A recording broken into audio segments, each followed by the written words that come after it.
এটা কি লেখা? Add and code. আচ্ছা। এটা দিয়ে আছে কেন নিচে যে ব্যাংকে যায় না নিচে দিয়ে খারাপ হয়ে যায়।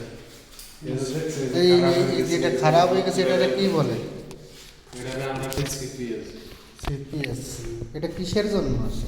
এটা আসলে পানির জন্য হয়। পানির জন্য এটা যখন সিপিএস। বেশি অতিরিক্ত চলে নিচের থেকে ফ্লোরে পানি জমে যায় আস্তে আস্তে এটা উপরের দিকে উঠে এটা খারাপ হয়। এটা শুকোতে কতক্ষণ লাগবে? এটা শুরুতে একদিন লাগে 24 ঘন্টা। আচ্ছা, তো এখানে কি কি কাজ আছে আপনার?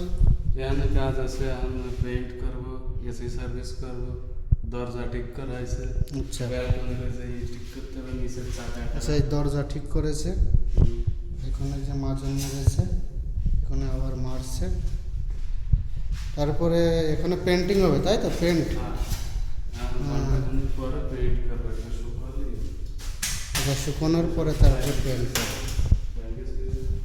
এই যে দেখুন, এটা হলো দুবাই শহর। এই ব্যালকনির এই উইন্ডোটা খুলছে না, তার কারণ এর হুইলটা খারাপ। এই নিচে হুইল আছে, হুইলটা খারাপ। হুইল মানে চাকা, চাকা খারাপ, এই জন্য বাইরে যাওয়া যাচ্ছে না।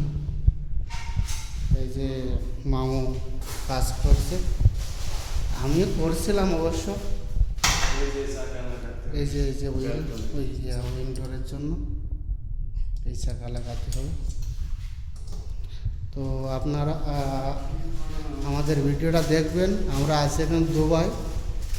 এই যে আমরা দুবাইতে কি কাজ করি সেটাই আর কি তুলে ধরার জন্য এই ভিডিওটা করা। তো আমাদের জন্য দোয়া করবেন। কি গরম দেখছেন? এখন রুমের ভিতরে তারপরে ঘেমে ভেসে গেছে। এটাই প্রবাস জীবন।